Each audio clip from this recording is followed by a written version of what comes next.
ਅੱਜ ਆਪਾਂ ਨੇ ਕਰਨਾ ਫਿਜ਼ਿਕਸ ਦਾ ਯੂਨਿਟ 1 ਦਾ 3rd ਚੈਪਟਰ, ਠੀਕ ਹੈ, Ghaus theorem. Unit 1 3rd chapter, ਠੀਕ ਹੈ, ਗੌਸ ਥਿਊਰਮ। ਠੀਕ, ਇਹਦੇ ਵਿੱਚ ਸਭ ਤੋਂ ਪਹਿਲਾਂ ਇਹਦੀਆਂ ਦੋ ਬੇਸਿਕ ਕਿਹੜੇ ਆ। ਸਭ ਤੋਂ ਪਹਿਲਾਂ ਆਪਾਂ ਨੇ ਦੇਖਣਾ ਨੋਰਮਲ ਕੀ ਹੁੰਦਾ ਸਰਫੇਸ ਦਾ, ਠੀਕ ਹੈ। ਸਰਫੇਸ ਦਾ ਨੋਰਮਲ ਹਮੇਸ਼ਾ ਹੁੰਦਾ ਆ ਜਿਹੜਾ with respect to surface 90 degree angle ਬਣਾਵੇ, ਠੀਕ ਹੈ। With respect to surface 90 degree angle ਬਣਨਾ ਚਾਹੀਦਾ। ਦੇਖੋ ਜੇ ਇੱਕ ਤਾਂ ਹੁੰਦਾ ਆ ਇਹਨੂੰ ਤਾਂ ਪਰਪੈਂਡੀਕੂਲਰ ਕਹਿ ਦਿੰਦੇ ਆਪਾਂ, ਸਿੰਪਲ। ਜਿੱਦਾਂ ਸਪੋਜ਼ ਆ ਕੋਈ ਸਰਫੇਸ ਆ ਇਹ ਇਹਦੇ ਨਾਲ ਐਂਗਲ ਬਣਾਤਾ 90 ਡਿਗਰੀ, ਤਾਂ ਸਾਡੇ ਕੋਲ ਕੀ ਹੋ ਗਿਆ AB।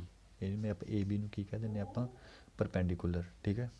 ਬਟ ਹੁਣ ਆਪਾਂ ਨੇ ਕੀ ਡਰਾ ਕਰਨਾ ਹੈ, ਨੋਰਮਲ ਦੇ ਵਿੱਚ ਥੋੜ੍ਹਾ ਜਿਹਾ ਹੁੰਦਾ ਕਿ ਸਰਫੇਸ ਨੂੰ ਦੇਖ ਕੇ ਆਪਾਂ ਨੇ 90 ਡਿਗਰੀ ਦਾ ਬਣਾਉਣਾ ਹੈ ਐਂਗਲ। ਜਿੱਦਾਂ ਦੇਖੋ ਸਰਫੇਸ ਇੱਦਾਂ ਹੋ ਗਿਆ ਜੀ, ਠੀਕ ਹੈ। ਤਾਂ ਹੁਣ ਆਹ ਥੋੜ੍ਹੀ ਪਰਪੈਂਡੀਕੂਲਰ ਹੋਣਾ, ਮਤਲਬ ਸਟ੍ਰੇਟ ਇੱਦਾਂ ਬਣਾ ਦੂੰਗੇ। ਤਾਂ ਇਹਦੇ ਵਿੱਚ ਆਪਾਂ ਨੇ ਕਿੱਦਾਂ ਬਣਾਉਣਾ, ਥੋੜ੍ਹਾ ਜਿਹਾ ਐਂਗਲ ਦੇ ਉੱਤੇ ਇੱਦਾਂ, ਠੀਕ ਹੈ। ਇਹਨੂੰ ਆਪਾਂ ਕੀ ਕਹਿ ਦੇਣਾ ਹੈ ਹੁਣ, ਇਹਨੂੰ ਆਪਾਂ ਕਹਿ ਦਿੰਦੇ ਹਾਂ ਨੋਰਮਲ। ਦੇਖੋ ਜੋ ਸਰਫੇਸ ਐਂਗਲ ਦੇ ਉੱਤੇ ਸੀਗਾ ਆਪਾਂ ਨੇ ਇਹਦੇ ਉੱਤੇ 90 ਡਿਗਰੀ ਬਣਾਇਆ, ਠੀਕ ਹੈ। ਤਾਂ ਇਹ ਕੀ ਹੋ ਗਿਆ ਇਹਦਾ ਨੋਰਮਲ। ਹੁਣ ਜੇ ਸਪੋਜ਼ ਸਰਫੇਸ ਥੋੜ੍ਹਾ ਜਿਹਾ ਰਫ ਹੋਵੇ ਇੱਦਾਂ ਦਾ ਸਮਥਿੰਗ, ਤਾਂ ਠੀਕ ਹੈ, ਇੱਕ ਓਵਰਆਲ ਸਿਨੈਰੀਓ ਲੈ ਲੈਂਦੇ ਜਿੱਦਾਂ ਆਹ ਸਰਫੇਸ ਇੱਦਾਂ ਆ, ਠੀਕ ਹੈ। ਆਹ ਵਾਲਾ ਸਰਫੇਸ ਇੱਦਾਂ, ਆਹ ਵਾਲਾ ਸਰਫੇਸ ਇੱਦਾਂ, ਥੋੜ੍ਹਾ ਜਿਹਾ ਇੱਦਾਂ ਕਰ ਲੈਂਦੇ ਨਾ ਸਟ੍ਰੇਟ। ਤਾਂ ਇਹਦਾ ਨੋਰਮਲ ਹੋ ਗਿਆ ਇਹ ਵਾਲਾ, ਇਹਦਾ ਨੋਰਮਲ ਹੋ ਗਿਆ ਇਹ ਵਾਲਾ, ਇਹਦਾ ਨੋਰਮਲ ਹੋ ਗਿਆ ਇਹ ਵਾਲਾ, ਠੀਕ ਹੈ। ਅਤੇ ਇਹ ਹੈ ਨੋਰਮਲ ਜਿਹੜਾ ਇੰਪੋਰਟੈਂਟ ਆਪਾਂ ਆਪਣੀ ਪੜ੍ਹਨਾ ਇਹਦੇ ਵਿੱਚ। ਸੈਕਿੰਡ ਇਹ ਹੈਗਾ ਸਾਡੇ ਕੋਲ ਇਹਦੇ ਵਿੱਚ ਏਰੀਆ ਵੈਕਟਰ।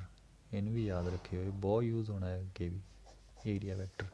ਏਰੀਆ ਵੈਕਟਰ ਹੁੰਦਾ ਕਿਸੇ ਵੀ ਸਰਫੇਸ ਦੇ ਉੱਤੇ ਉਹਦਾ ਨੋਰਮਲ, ਠੀਕ ਹੈ। ਏਰੀਆ ਵੈਕਟਰ ਕੀ ਹੋਣਾ, ਸਰਫੇਸ ਦੇ ਉੱਤੇ ਜਿਹੜਾ ਨੋਰਮਲ ਹੋਣਾ ਹੈ ਉਸ ਡਾਇਰੈਕਸ਼ਨ ਵਿੱਚ ਉਹਦਾ ਏਰੀਆ ਵੈਕਟਰ ਹੋਣਾ। ਜਿੱਦਾਂ ਮੈਂ ਕਹਿ ਦੇਵਾਂ, ਦੇਖੋ ਆਹ ਇੱਕ ਸਰਫੇਸ ਆ ਸਿੰਪਲ, ਠੀਕ ਹੈ।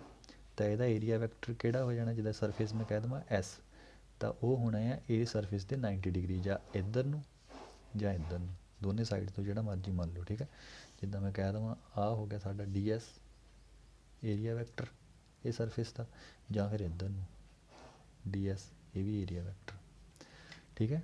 ਤਾਂ ਹਮੇਸ਼ਾ ਜਿਹੜਾ ਸਰਫੇਸ ਦਾ ਏਰੀਆ ਵੈਕਟਰ ਹੋਣਾ ਆ ਉਹ ਉਹਦਾ 90 ਡਿਗਰੀ ਉਹਦਾ ਨੋਰਮਲ ਹੋਣਾ ਹੈ, ਠੀਕ ਹੈ। ਪਹਿਲਾਂ ਆਪਾਂ ਕੀ ਪੜ੍ਹਿਆ ਨੋਰਮਲ ਕੀ ਹੁੰਦਾ, ਦੂਸਰਾ ਕੀ ਸੀਗਾ ਸਰਫੇਸ ਦਾ ਏਰੀਆ ਵੈਕਟਰ ਕੀ ਹੋਣਾ ਹਮੇਸ਼ਾ ਨੋਰਮਲ, ਠੀਕ। ਜਿੱਦਾਂ ਮੈਂ ਸਿੰਪਲ ਸਰਫੇਸ ਬਣਾ ਲਵਾਂ, ਜਿੱਦਾਂ ਸਿੰਪਲ ਆ ਸਾਡੇ ਕੋਲ, ਠੀਕ ਹੈ। ਤਾਂ ਇਹਦੇ ਵਿੱਚ ਇਹਦਾ ਏਰੀਆ ਵੈਕਟਰ ਜਾਂ ਤਾਂ ਇੱਧਰ ਨੂੰ ਹੋਣਾ ਜਾਂ ਇੱਧਰ ਨੂੰ ਹੋਣਾ, ਠੀਕ ਹੈ। ਇਹ ਦੋਨੇ ਕੀ ਹੋਣੇ ਇਹਦੇ ਏਰੀਆ ਵੈਕਟਰ। ਆਹ ਹੋ ਗਿਆ ਏਰੀਆ ਵੈਕਟਰ, ਆਹ ਵੀ ਹੋ ਗਿਆ ਏਰੀਆ ਵੈਕਟਰ, ਦੋਨਾਂ 'ਚੋਂ ਜਿਹੜਾ ਮਰਜ਼ੀ ਚੂਜ਼ ਕਰ ਲਓ। ਆਪਾਂ ਹਮੇਸ਼ਾ ਜੇ ਆਪਾਂ ਇਲੈਕਟ੍ਰਿਕ ਫੀਲਡ ਪੜ੍ਹਦੇ ਹਾਂ ਉਹ ਇੱਧਰ ਨੂੰ ਜਾਂਦੀ ਹੈ ਇਸ ਸਾਈਡ ਨੂੰ, ਤਾਂ ਆਪਾਂ ਏਰੀਆ ਵੈਕਟਰ ਇਹਨੂੰ ਮੰਨ ਲੈਂਦੇ, ਆਹ ਨਹੀਂ ਮੰਨਣਾ, ਓਪੋਜ਼ਿਟ ਨਹੀਂ ਲੈ ਕੇ ਚੱਲਦੇ, ਮਤਲਬ ਸੇਮ ਮੰਨ ਲਈਦਾ ਹੁੰਦਾ ਆਪਾਂ, ਠੀਕ ਹੈ। ਤਾਂ ਹੁੰਦਾ ਦੋਨੇ ਸਾਈਡ ਦੇ ਨੂੰ, ਜਿੱਧਰ ਨੂੰ ਮਰਜ਼ੀ ਕਰ ਲਓ। ਤਾਂ ਨੈਕਸਟ ਇਹਦੇ ਵਿੱਚ ਹੁਣ ਆਪਾਂ ਨੇ ਪੜ੍ਹਨਾ ਇਹਦੀ ਪਹਿਲੀ ਟਰਮ ਜਿਹੜੀ ਇਲੈਕਟ੍ਰਿਕ ਫਲਕਸ, ਠੀਕ ਹੈ। ਇਲੈਕਟ੍ਰਿਕ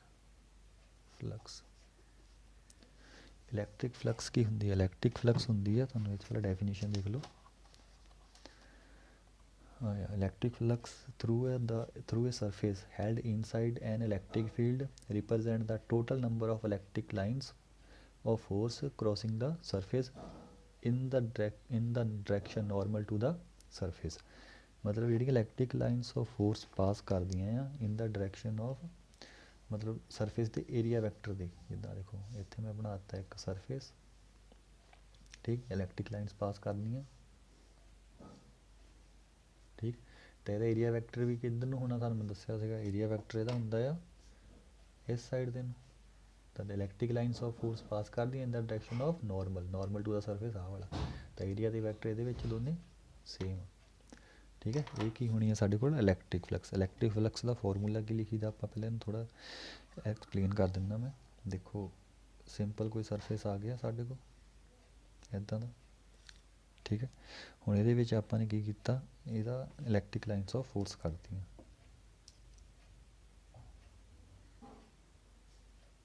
ਦੇਖੋ ਜਾਂ DS ਕਰ ਲਓ ਜਾਂ ਇਲੈਕਟ੍ਰਿਕ ਲਾਈਨਸ ਆਫ ਫੋਰਸ ਕਰ ਲਓ, ਜਿੱਦਾਂ ਮਰਜ਼ੀ ਕਰ ਲਓ, ਠੀਕ ਹੈ। ਇਹਦੇ ਵਿੱਚ ਮੈਂ ਇਲੈਕਟ੍ਰਿਕ ਲਾਈਨਸ ਆਫ ਫੋਰਸ ਆਪਾਂ ਨੇ ਐਨ ਸਟੇਟ ਕਰਤੀਆਂ E, ਠੀਕ ਹੈ। ਹੁਣ ਇਹਦੇ ਵਿੱਚ ਸਪੋਜ਼ ਇਹਦਾ ਏਰੀਆ ਦੇਖੋ ਆਹ ਇੱਥੇ ਕਰਵ ਹੁੰਦਾ ਅਤੇ ਇਹਦਾ ਏਰੀਆ ਵੈਕਟਰ ਕਿੱਧਰ ਨੂੰ ਹੋਣਾ, ਸਾਨੂੰ ਦੱਸਿਆ ਸੀ 90 ਡਿਗਰੀ ਇੱਧਰ ਨੂੰ, ਸੌਰੀ DS, ਠੀਕ ਹੈ। ਇਲੈਕਟ੍ਰਿਕ ਲਾਈਨਸ ਤਾਂ ਇੱਦਾਂ ਨਿਕਲਦੀਆਂ ਸੀਗੀਆਂ, ਏਰੀਆ ਵੈਕਟਰ ਕਿੱਦਾਂ ਨਿਕਲਦਾ ਯਾਰ ਇੱਧਰ ਨੂੰ, ਠੀਕ ਹੈ। ਹੁਣ ਮੈਂ ਕੀ ਕਰਨਾ ਆ, ਆਹ ਜਿਹੜੀ ਈ ਲਾਈਨ ਆ, ਆਹ ਵਾਲੀ ਈ ਲਾਈਨ, ਈ ਹੈ ਇਹ, ਇਹਨੂੰ ਬ੍ਰੇਕ ਕਰ ਦੇਣਾ ਆਪਾਂ ਨੇ ਦੋ ਕੰਪੋਨੈਂਟਾਂ 'ਚ। ਤਾਂ ਦੋ ਕੰਪੋਨੈਂਟ ਜਦੋਂ ਬ੍ਰੇਕ ਹੋਣੇ ਆ ਤਾਂ ਕੀ ਹੋਣਾ ਇਹਦਾ, ਦੇਖਿਆ ਜਾਵੇ ਤਾਂ ਇੱਦਾਂ ਹੈ, ਇਹ ਦੋ ਕੰਪੋਨੈਂਟ ਬ੍ਰੇਕ ਹੋਣੇ ਆ ਤਾਂ ਇੱਦਾਂ ਚੱਲ ਜਾਣਾ, ਠੀਕ ਹੈ। ਇੱਕ ਐਂਗਲ ਵਾਲਾ ਕੰਪੋਨੈਂਟ ਹੋ ਜਾਣਾ ਸਾਡੇ ਕੋਲ cos ਥੀਟਾ, ਦੂਸਰਾ ਕੀ ਹੋ ਜਾਣਾ ਸਾਈਨ। ਤਾਂ ਜਿਹੜੀ ਇਲੈਕਟ੍ਰਿਕ ਫੀਲਡ ਇਨਸਾਈਡ ਦਾ ਡਾਇਰੈਕਸ਼ਨ ਇੱਧਰ ਨੂੰ ਚੱਕਣੀ ਆਪਾਂ ਨੇ, ਇਹਨੂੰ ਥੋੜ੍ਹਾ ਮਾਰਕ ਕਰਨਾ ਕਰ ਦਿੰਦਾ ਮੈਂ, ਆਹ ਵਾਲਾ ਜਿਹੜੀ ਇਹਦੇ ਓਵਰਲੈਪ ਹੀ ਹੈ, ਠੀਕ ਹੈ ਇੱਕਦਮ।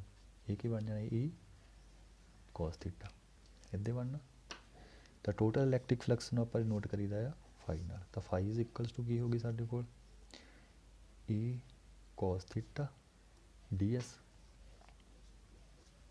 ਵੀ ਜਿੰਨੀ ਇਲੈਕਟ੍ਰਿਕ ਫੀਲਡ ਇਨਟੂ ਏਰੀਆ। ਤਾਂ ਫਲਕਸ ਦੀ ਜਨਰਲ ਡੈਫੀਨੇਸ਼ਨ ਕੀ ਹੁੰਦੀ ਆ, ਇਲੈਕਟ੍ਰਿਕ ਫੀਲਡ ਮਲਟੀਪਲਾਈ ਕਰ ਦੇਣਾ ਕਿਹਦੇ ਨਾਲ, ਏਰੀਆ ਦੇ ਨਾਲ। ਇਹ ਹੁੰਦੀ ਜਨਰਲ ਜੀ ਡੈਫੀਨੇਸ਼ਨ ਇਹਦੀ ਫਲਕਸ ਦੀ। ਤਾਂ ਆਪਾਂ ਨੇ ਕੀ ਲਿਖਿਆ, ਇਲੈਕਟ੍ਰਿਕ ਫੀਲਡ ਲੈ ਲਈ ds ਦੇ ਡਾਇਰੈਕਸ਼ਨ ਦੀ, ਦੇਖੋ ਡੈਫੀਨੇਸ਼ਨ ਵਿੱਚ ਲਿਖਿਆ ਹੈ ਨਾਰਮਲ ਟੂ ਦਾ ਸਰਫੇਸ ਲੈਣੀ ਇਲੈਕਟ੍ਰਿਕ ਫੀਲਡ, ਆਪਣੀ ਇੱਧਰ ਨੂੰ ਸੀਗੀ, ਬ੍ਰੇਕ ਕੀਤਾ ਈ cos ਥੀਟਾ ਲਿਆ। ਤਾਂ ਮੈਂ ਇੱਦਾਂ ਲਿਖ ਸਕਦਾ ਕਿ ਮੈਂ ਈ ds cos ਥੀਟਾ ਫਾਈ। ਤਾਂ cos ਹਮੇਸ਼ਾ ਕੀ ਕਰਦਾ ਹੁੰਦਾ ਆ, ਸਾਨੂੰ ਇਹਦੇ ਵਿੱਚ ਡਾਟ ਪ੍ਰੋਡਕਟ ਦਿੰਦਾ ਹੁੰਦਾ, ਠੀਕ ਹੈ। ਤਾਂ ਡਾਟ ਪ੍ਰੋਡਕਟ ਪਾ ਕੇ ਅਸੀਂ ਕੀ ਲਿਖ ਸਕਦੇ ਹਾਂ, ਈ ਡਾਟ ds। ਹੁਣ ਦੇਖੋ ਇਹਦਾ ds ਫੋਰ ਸਮੋਲ ਸਰਫੇਸ ਲਈ ਆ, ਤਾਂ ਲਾਰਜ ਸਰਫੇਸ ਲਈ ਆਪਾਂ ਇਹਨੂੰ ਕੀ ਕਰੀਦਾ ਇੰਟੀਗਰਲ, ਇਹਦਾ ਇੰਟੀਗਰਲ ਲੈਣਾ ਆਪਾਂ ਨੇ, ਠੀਕ ਹੈ। ਇਹ ਆਣਾ ਸਾਡੇ ਕੋਲ ਕਲੋਜ਼ ਸਰਫੇਸ ਦੇ ਲਈ ਇੰਟੀਗਰਲ ਵੈਲਿਡ ਹੋਣਾ ਆ, ਤਾਂ ਆ ਗਈ ਸਾਡੇ ਕੋਲ ਫਲਕਸ ਦੀ ਡੈਫੀਨੇਸ਼ਨ, ਠੀਕ ਹੈ। ds ਲਾ ਸਮੋਲ ਸਰਫੇਸ ਲਈ ਸੀਗਾ, ਇੱਕ ਛੋਟੇ ਜਿਹੇ ਸਰਫੇਸ ਲਈ। ਹੁਣ ਇਹਦਾ ਬਹੁਤ ਜ਼ਿਆਦਾ ਵੈਕਟਰ ਹੋਣੇ ਆ, ਸਾਨੂੰ ਕੀ ਪਤਾ ਕਿੰਨੇ ਹੋਣੇ, ਉਹਨੂੰ ਇੰਟੀਗ੍ਰੇਸ਼ਨ ਕਰਕੇ ਫਾਈਂਡ ਕਰ ਲੈਣਾ। ਤੇ ਆ flux according to definition, flux according to definition, ਠੀਕ ਹੈ। ਹੁਣ ਇਹਦੇ ਯੂਨਿਟ ਦੇਖੀਏ ਕੀ ਹੋਣੇ ਆ, ਤਾਂ ਯੂਨਿਟਸ ਇਹਦੇ ਆਪਾਂ ਡਰਾਈਵ ਕਰਦੇ ਹਾਂ, ਇਸ ਸਾਈਡ ਕਰ ਦਿੰਦਾ। ਤਾਂ ਫਲਕਸ ਦੇ ਯੂਨਿਟ, ਇਲੈਕਟ੍ਰਿਕ ਫੀਲਡ ਦੇ ਯੂਨਿਟ ਕਿਆ ਹੁੰਦੇ ਸਾਨੂੰ ਪਤਾ, ਨਿਊਟਨ ਪਰ ਕੂਲਮ। ਏਰੀਆ ਦੇ ਯੂਨਿਟ ਕਿਆ ਹੁੰਦੇ ਆ, ਮੀਟਰ ਸਕੁਅਰ। ਤਾਂ ਫਲਕਸ ਦੇ ਯੂਨਿਟ ਕਿਆ ਹੋ ਗਏ, ਨਿਊਟਨ ਮੀਟਰ ਸਕੁਅਰ ਪਰ ਕੂਲਮ। ਇਹ ਯੂਨਿਟ ਹੋ ਗਏ ਸਾਡੇ ਕੋਲ ਫਲਕਸ ਦੇ, ਠੀਕ। ਹੁਣ ਨੈਕਸਟ ਆ ਗਿਆ ਸਾਡੇ ਕੋਲ ਗੌਸ ਥਿਊਰਮ, ਠੀਕ ਹੈ। ਫਲਕਸ ਦੀ ਡੈਫੀਨੇਸ਼ਨ ਆਪਾਂ ਦੇਖ ਲਈ, ਯੂਨਿਟ ਦੇਖ ਲਏ, ਫਾਰਮੂਲੇ ਦੇਖ ਲਿਆ, ਅਤੇ ਬਾਕੀ ਇਹਦੇ ਜਿਹੜੇ ਕਨਸੈਪਟ ਸੀ ਮੈਂ ਉਹ ਵੀ ਤੁਹਾਨੂੰ ਦੱਸ ਦਿੱਤੇ ਆ, ਕੀ ਕੀ ਯੂਜ਼ ਹੋਣੇ ਆ। ਨੈਕਸਟ ਇਹਦੇ ਵਿੱਚ ਆ ਗਿਆ ਸਾਡੇ ਕੋਲ ਗੌਸ ਥਿਊਰਮ। ਤਾਂ ਗੌਸ ਥਿਊਰਮ ਦੀ ਪਹਿਲਾਂ ਡੈਫੀਨੇਸ਼ਨ ਦੇਖਦੇ ਹਾਂ, ਫਿਰ ਅੱਗੇ ਪੜ੍ਹਦੇ ਹਾਂ। ਗੌਸ ਥਿਊਰਮ, ਠੀਕ ਹੈ। ਤਾਂ ਗੌਸ ਥਿਊਰਮ ਕੀ ਕਹਿੰਦਾ ਆ, ਪਹਿਲਾਂ ਡੈਫੀਨੇਸ਼ਨ ਦੇਖ ਲਓ। It states that total electric flux through a closed surface enclosing a charge is equal to 1 upon epsilon naught times of the magnitude of the charge enclosed। ਮੈਂ ਸਿੰਪਲ ਜੀ ਗੱਲ ਆ, ਕਹਿੰਦਾ ਕਿ ਕਲੋਜ਼ ਸਰਫੇਸ ਦੇ ਵਿੱਚ, ਠੀਕ ਹੈ, ਕੋਈ ਕਲੋਜ਼ ਸਰਫੇਸ ਆ, ਠੀਕ, ਇਹਦੇ ਉੱਤੇ ਟੋਟਲ ਮੈਗਨੈਟਿਕ ਫਲਕਸ ਕਿੰਨੀ ਹੋਣੀ ਆ, ਤਾਂ ਉਹ ਕਿਆ ਹੋਣੀ ਆ, ਜਿੰਨਾ ਚਾਰਜ ਹੈ ਇਹਦੇ ਉੱਤੇ ਕਿਉਂ, ਉਹਨੂੰ 1 upon epsilon naught ਟਾਈਮ ਕਰ ਦੇਣਾ, ਠੀਕ ਹੈ।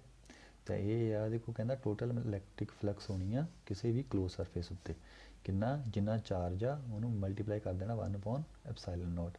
ਜਿੱਦਾਂ ਮੈਂ ਕਹਿ ਦਵਾਂ, ਸਪੋਜ਼ ਜਿੱਦਾਂ 5 ਆ, 5 kg ਨੂੰ ਆਪਾਂ ਨੇ 3 ਟਾਈਮਸ ਕਰਨਾ, ਤਾਂ ਕਿੰਨਾ ਬਣ ਜਾਣਾ 15। ਇੱਦਾਂ ਇੱਥੇ kg ਦੀ ਜਗ੍ਹਾ ਚਾਰਜ ਰੱਖਤਾ, 3 ਟਾਈਮਸ ਦੀ ਜਗ੍ਹਾ 1 upon epsilon naught ਟਾਈਮਸ ਕਰਤਾ। ਤਾਂ ਸਾਡੇ ਕੋਲ ਕੀ ਆ ਗਿਆ, according to Gauss theorem, phi is equals to q upon epsilon naught, ਠੀਕ। ਹੁਣ ਨੈਕਸਟ ਬਾਈ ਡੈਫੀਨੇਸ਼ਨ ਕੀ ਸੀਗਾ, ਉਹ ਵੀ ਸਾਨੂੰ ਪਤਾ ਆ, phi is equals to close integral E dot ds।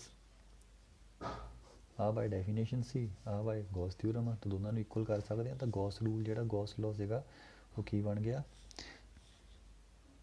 E dot ds is equals to q upon epsilon naught। ਇਹਨਾਂ ਦੋਨਾਂ ਨੂੰ ਮੈਂ ਕੰਪੇਅਰ ਕਰਤਾ, ਠੀਕ ਹੈ, ਇਹਦੀ ਜਗ੍ਹਾ ਤੇ ਤੇਰੀ ਵੈਲਿਊ ਪੁੱਟ ਕਰਤੀ। ਤਾਂ ਗੌਸ ਥਿਊਰਮ ਇਹ ਬਣ ਗਈ ਜਿਹੜੀ ਸਾਡੇ ਕੋਲ ਨਿਊ ਸੀ। ਹੁਣ ਇਹ ਆਪਾਂ ਫਾਰਮੂਲਾ ਬਹੁਤ ਇੰਪੋਰਟੈਂਟ ਹੈ, ਅੱਗੇ ਯੂਜ਼ ਕਰਨਾ ਇਹਨੂੰ, ਠੀਕ। ਹੁਣ ਆ ਗਿਆ ਗੌਸ ਥਿਊਰਮ ਦੀ ਸਾਨੂੰ ਜ਼ਰੂਰਤ ਕਾਹਤੇ ਪਈ। ਦੇਖੋ ਜਿੱਥੇ ਕੂਲਮਸ ਲਾਅ ਸੁਪਰਪੋਜੀਸ਼ਨ ਫੇਲ ਹੋ ਜਾਂਦੇ ਆ ਨਾ, ਉੱਥੇ ਗੌਸ ਥਿਊਰਮ ਆਉਂਦੀ ਕਾਹਤੇ। ਕੂਲਮਸ ਲਾਅ ਸੁਪਰਪੋਜੀਸ਼ਨ ਜਿਹੜੇ ਦੋਨੇ ਸੀਗੇ ਸਰਫੇਸ ਚਾਰਜ ਦੇ ਲਈ ਵੈਲਿਡ ਨਹੀਂ ਹੁੰਦੇ, ਠੀਕ ਹੈ। ਇੱਥੇ ਗੌਸ ਥਿਊਰਮ ਆਉਂਦੀ ਹੈ ਜਿੱਥੇ ਮਤਲਬ ਕੂਲਮਸ ਲਾਅ ਦੀ ਲਿਮੀਟੇਸ਼ਨਾਂ ਸੀਗੀਆਂ ਜਿਹੜੀਆਂ, ਠੀਕ ਹੈ, ਅਤੇ ਸੁਪਰਪੋਜੀਸ਼ਨ ਦੀਆਂ ਇੱਥੇ ਜਿਹੜੇ ਯੂਜ਼ ਨਹੀਂ ਸੀ ਹੁੰਦਾ, ਬਟ ਗੌਸ ਥਿਊਰਮ ਆਪਾਂ ਯੂਜ਼ ਕਰਕੇ ਉੱਥੇ ਇਲੈਕਟ੍ਰਿਕ ਫੀਲਡ ਅਤੇ ਫਲਕਸ ਆਪਾਂ ਉਹਦੀ ਫਾਈਂਡ ਕਰ ਸਕਦੇ ਹਾਂ, ਠੀਕ ਹੈ। ਤਾਂ ਨੋਟਸ ਵਿੱਚ ਲਿਖਿਆ ਹੈ ਇਹਦਾ ਪੂਰਾ ਨੋਟ, ਉਹਨਾਂ ਨੂੰ ਦੇਖ ਲਿਓ ਇੱਕ ਵਾਰੀ। ਤੁਹਾਨੂੰ ਮੈਂ ਬਾਕੀ ਰੂਲ ਨਹੀਂ ਕਰਵਾਉਣੇ, ਤਾਂ ਪ੍ਰੂਫ ਅਤੇ ਕੂਲਮਸ ਲਾਅ ਕਿਵੇਂ ਡਰਾਈਵ ਹੁੰਦਾ ਹੈ ਤਾਂ ਗੌਸ ਥਿਊਰਮ ਤੋਂ, ਉਹ ਨਹੀਂ ਮੈਂ ਤੁਹਾਨੂੰ ਕਰਵਾਉਣਾ, ਜਦੋਂ ਕਲਾਸਿਸ ਸ਼ੁਰੂ ਹੋਣਗੇ ਉਦੋਂ ਹੀ ਕਰਵਾਊਂਗਾ। ਹੁਣ ਆਪਾਂ ਪੜ੍ਹਦੇ ਹਾਂ ਗੌਸੀਅਨ ਸਰਫੇਸ, ਮਤਲਬ ਅੱਗੇ ਇਹਦੀ ਐਪਲੀਕੇਸ਼ਨਸ ਪੜ੍ਹਨੀ, ਉਹਦੇ ਲਈ ਇੰਪੋਰਟੈਂਟ ਆ ਗੌਸੀਅਨ ਸਰਫੇਸ। ਗੌਸੀਅਨ ਸਰਫੇਸ, ਤਾਂ ਗੌਸੀਅਨ ਸਰਫੇਸ ਕੀ ਹੁੰਦਾ ਹੈ। ਦੇਖੋ ਗੌਸੀਅਨ ਸਰਫੇਸ ਹੁੰਦਾ ਹੈ ਕੋਈ ਵੀ ਪੁਆਇੰਟ, ਜਿੱਦਾਂ ਮੈਂ ਕਹਿ ਦੇਵਾਂ ਆ ਸਾਡੇ ਕੋਲ ਪਲੱਸ ਚਾਰਜ ਪਿਆ, ਇਹਦੇ ਕੋਈ ਵੀ ਇੱਥੇ ਪੁਆਇੰਟ ਮੰਨ ਲਓ ਇੱਕ ਸਰਟਨ ਡਿਸਟੈਂਸ ਦਾ, ਇੱਥੇ ਮੰਨ ਲਿਆ ਮੈਂ, ਠੀਕ ਹੈ। ਇਹਨੂੰ ਇਸ ਪੁਆਇੰਟ ਦੇ ਉੱਤੇ ਮਤਲਬ ਆਪਾਂ ਨੇ ਇੱਕ ਕੀ ਆ ਸਰਫੇਸ ਡਰॉ ਕਰ ਦੇਣਾ ਇੱਦਾਂ। ਉਹ ਸਰਫੇਸ ਦੀ ਕੰਡੀਸ਼ਨ ਕੀ ਆ, ਉੱਥੇ ਇਲੈਕਟ੍ਰਿਕ ਫੀਲਡ ਕੌਨਸਟੈਂਟ ਹੋਣੀ ਚਾਹੀਦੀ ਆ, ਤਾਂ ਉਹ ਤਾਂ ਇੱਕ ਸਰਕਲ ਹੀ ਬਣਨਾ ਇਹਦੇ ਉੱਤੇ। ਅਤੇ ਇੱਥੇ ਵੀ ਇਲੈਕਟ੍ਰਿਕ ਫੀਲਡ ਸੇਮ ਆ, ਇੱਥੇ ਵੀ ਸੇਮ ਆ, ਇੱਥੇ ਵੀ ਸੇਮ ਆ, ਇੱਥੇ ਵੀ ਸੇਮ ਆ ਸਰਕਲ 'ਤੇ ਨਾ। ਆਹ ਪੁਆਇੰਟ ਮੰਨ ਲਿਓ 1 2 3 4, ਇਹ ਸਾਰੇ ਪੁਆਇੰਟਸ ਦੇ ਉੱਤੇ ਕੀ ਇਲੈਕਟ੍ਰਿਕ ਫੀਲਡ ਸੇਮ ਆ, ਅਤੇ ਇਹ ਆਪਾਂ ਨੇ ਇਹਨੂੰ ਕੀ ਕਹਿ ਦਿੱਤਾ ਗੌਸੀਅਨ ਸਰਫੇਸ। ਆਹ ਸਾਡੇ ਕੋਲ ਹੋ ਗਿਆ ਗੌਸੀਅਨ ਸਰਫੇਸ, ਆਹ ਠੀਕ ਹੈ। ਇਹ ਸਾਡੇ ਕੋਲ ਲਿਖ ਦਿੰਦਾ ਮੈਂ ਗੌਸੀਅਨ ਸਰਫੇਸ, ਸਰਫੇਸ ਆਹ ਚਾਰਜ ਦਾ। ਇਹ ਬਹੁਤ ਹੋ ਸਕਦੇ, ਜ਼ਰੂਰੀ ਨਹੀਂ ਇੱਕ ਹੋਣਾ, ਇੱਥੇ ਵੀ ਹੋ ਸਕਦਾ ਹੈ, ਇੱਥੇ ਵੀ ਹੋ ਸਕਦਾ ਹੈ, ਇੱਥੇ ਵੀ ਹੋ ਸਕਦਾ ਹੈ, ਜਿੱਥੇ ਮਰਜ਼ੀ ਮੰਨ ਲਓ, ਠੀਕ ਹੈ। ਜਸਟ ਸਪੋਜ਼ ਕਰਨਾ ਆਪਾਂ ਨੇ, ਠੀਕ। ਅਤੇ ਇਹਦਾ ਇੱਕ ਪਿਛਲੇ ਇੱਕ ਨੋਟ ਲਿਖ ਲਿਓ, ਮੈਂ ਪਿਛਲੇ ਲੈਕਚਰ ਵਿੱਚ ਵੀ ਦੱਸਿਆ ਸੀਗਾ, ਇਨਸਾਈਡ ਦਾ ਕੰਡਕਟਰ, ਇਨਸਾਈਡ ਦਾ ਹੋਲੋ ਕੰਡਕਟਰ, ਸਾਈਡ ਦਾ ਹੋਲੋ ਕੰਡਕਟਰ ਇਲੈਕਟ੍ਰਿਕ ਫੀਲਡ ਕੀ ਹੁੰਦੀ ਆ 0, ਯਾਦ ਰੱਖਿਓ।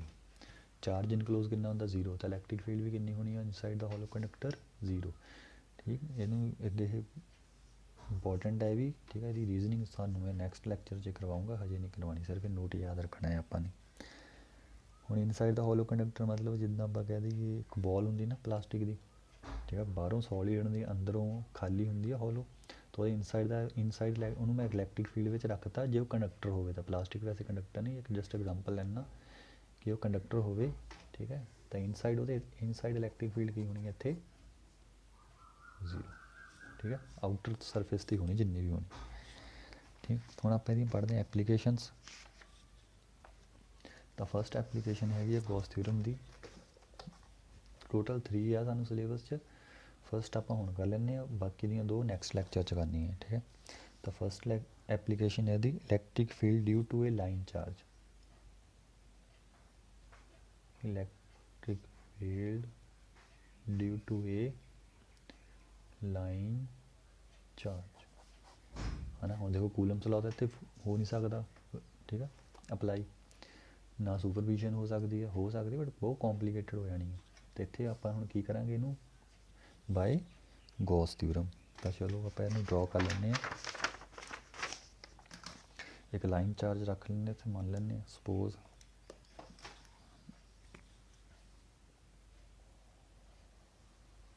ਆ ਇੱਕ ਲਾਈਨ ਮੰਨ ਲਈ ਮੈਂ, ਇਨਫਾਈਨਾਈਟ ਲੈਂਥ ਹੈ ਜੀ, ਠੀਕ ਹੈ। ਇਹਦੇ ਉੱਤੇ ਪੋਜ਼ੀਟਿਵ ਚਾਰਜ ਆਪਾਂ ਨੇ ਰੱਖਤਾ,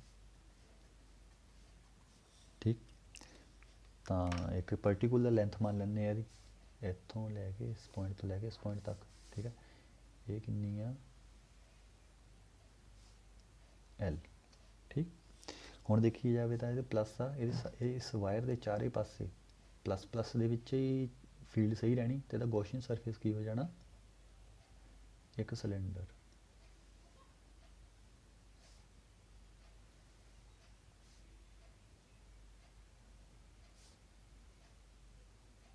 ਸਮਝਦੇ ਆ ਨਾ ਕਿੱਦਾਂ ਕਿਸ ਹਿਸਾਬ ਨਾਲ ਕਹਿ ਰਿਹਾ ਮੈਂ, ਕਿਉਂਕਿ ਇੱਕ ਵਾਇਰ ਆ ਨਾ ਇੱਦਾਂ, ਦੇਖੋ ਜਿਹੜਾ ਮਾਰਕਰ ਆ ਇਹਦੇ ਚਾਰੇ ਪਾਸੇ, ਸੌਰੀ ਪੈਨ ਆ, ਚਾਰੇ ਪਾਸੇ ਇਹਦੀ ਜਿਹੜੀ ਫੀਲਡ ਹੋਣੀ ਆ ਉਹ ਕੀ ਹੋਣੀ ਆ ਇੱਕ, ਇੱਥੇ ਚਾਰਜ ਆ, ਇੱਥੇ ਵੀ ਫੀਲਡ ਸੇਮ, ਇੱਥੇ ਵੀ ਸੇਮ, ਇੱਥੇ ਵੀ ਸੇਮ, ਇੱਥੇ ਵੀ ਸੇਮ, ਤਾਂ ਉਹ ਇੱਕ ਸਰਫੇਸ ਬਣ ਜਾਣਾ, ਉਹਨੂੰ ਕੀ ਕਹਿਣਾ ਆਪਾਂ ਨੇ ਗੌਸੀਅਨ ਸਰਫੇਸ।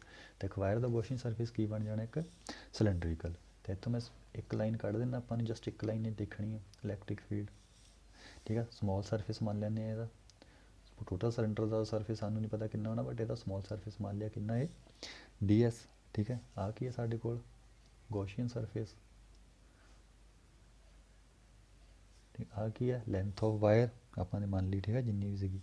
तो इस पॉइंट तो लैके इस पॉइंट तक का डिस्टेंस कितना है वो r।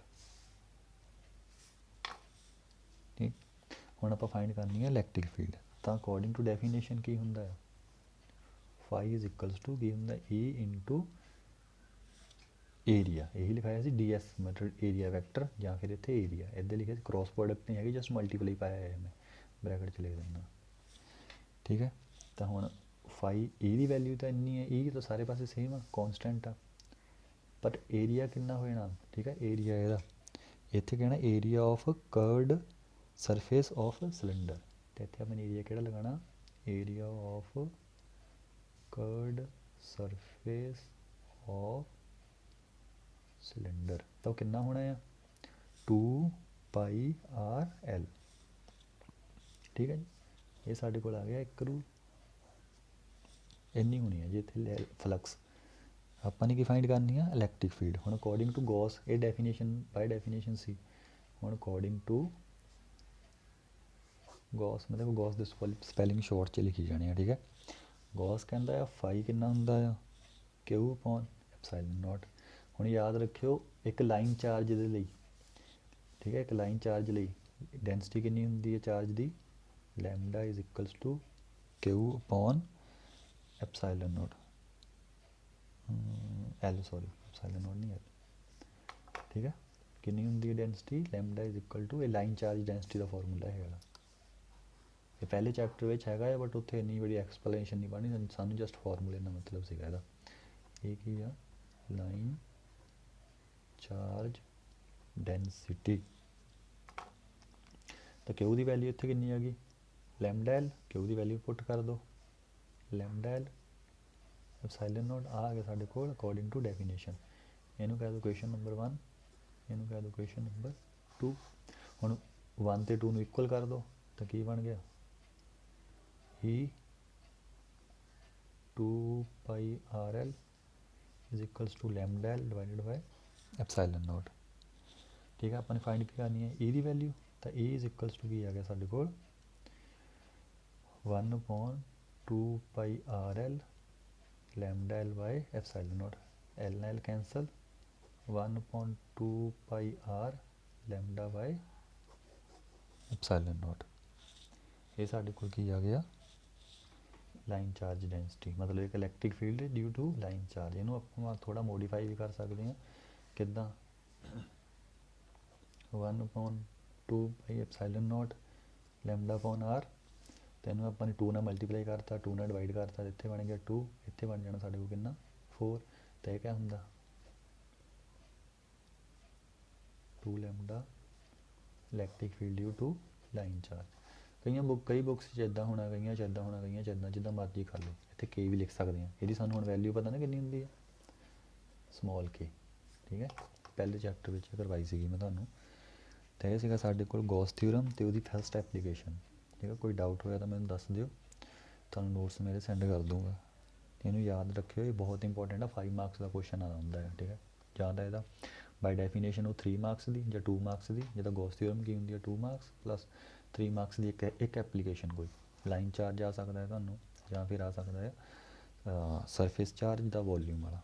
तो हुण नैक्सट लैक्चर च आपां ने पढ़ना एक शीट दे उत्ते सरफेस चार्ज। ठीक है, तो इन्ना ही सीगा, इनू चंगी तरह कर लिओ, वो आपां नैक्सट डे करांगे।